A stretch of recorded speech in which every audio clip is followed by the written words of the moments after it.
দমকলের মতো জরুরি পরিষেবার ল্যান্ডলাইন ও টোল ফ্রি নম্বরে আসছে ফেক কল। এ নিয়ে যথেষ্টই বিভ্রান্ত দমকল কর্মীরা। প্রতিদিনই চলে এমনই ঘটনা, এতে যথেষ্ট বিরক্ত। এই ঘটনা ঘটছে উত্তর দিনাজপুর জেলার ইসলামপুর দমকল কেন্দ্রে। ফলে আপাতকালীন সময়ে দমকলে ফোন করে লাইন পাচ্ছেন না বিপদগ্রস্তরা। এই দমকল কেন্দ্রে প্রায়ই ফোনের রিসিভারের এক প্রান্ত থেকে ভেসে আসে নানা রঙ্গরসিকতা। কারো আবদার মোবাইলে রিচার্জ শেষ, একটু করে দেবেন প্লিজ। কেউ বা বলে মোবাইলে নেটওয়ার্ক নেই, তাই ফোন করেছি। কখনো কখনো শুনতে হয় নানা অশ্লীল গালিগালাজও। এই প্রসঙ্গে ওই কেন্দ্রের এক আধিকারিক জানান, যেহেতু দমকলের টোল ফ্রি নম্বর 101 ও দপ্তরের ল্যান্ডলাইনের কল একই টেলিফোনে আসে, তাই অনেকেই টোল ফ্রি নম্বরে ফোন করে এমন রসিকতা করায় সমস্যা তৈরি হচ্ছে। এই পরিস্থিতিতে এমন অকারণ ফোনের জন্য সমস্যায় পড়ছেন দমকল কর্মী থেকে আধিকারিকরা। দমকল কর্মীরা জানান, তারা সর্বদা সতর্ক ও সজাগ। কোনো আপদ বিপদ ঘটলে তারা সবসময় তৈরি। তবে তারা এও বলেছেন, অকারণে ফোন করলে তাদের যথেষ্টই কর্মে ব্যাঘাত ঘটছে। তবে সাধারণ মানুষ বলছেন, যাতে দমকল কর্মীদের অযথা ফেক কল করে বিরক্ত না করার আবেদন জানান। হ্যাঁ, এখানে অনেক সময় দেখি, আমরা তো থাকি, তো সবসময় একটা অন্য নম্বর থেকে কল আসে, ফেক কলগুলো আসে। ফেক কলগুলো এসে নানা ধরনের কথা বলে।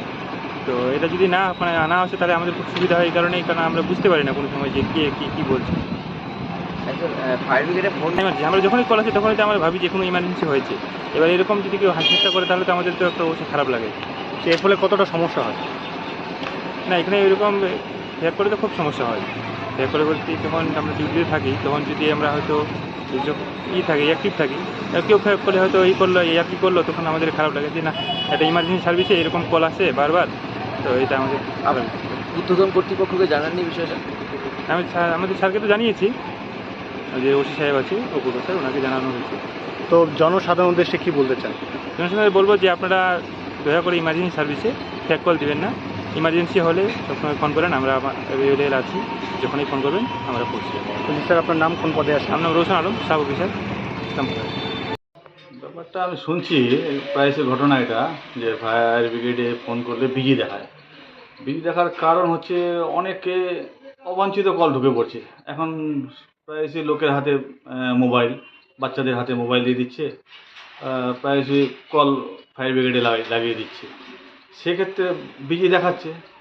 আর কোনো দুর্যোগ বা দুর্ঘটনা ঘটলে যখন আমরা ফোন করছি তখন বিজি দেখাচ্ছে। এটা খুবই খারাপ। সেই জন্য বলতে চাই যে ফায়ার ব্রিগেডের অবাঞ্ছিত কল রোখার জন্য জনগণকে একটু সজাগ থাকতে হবে। কী নাম আপনার? পূর্ণ দাস।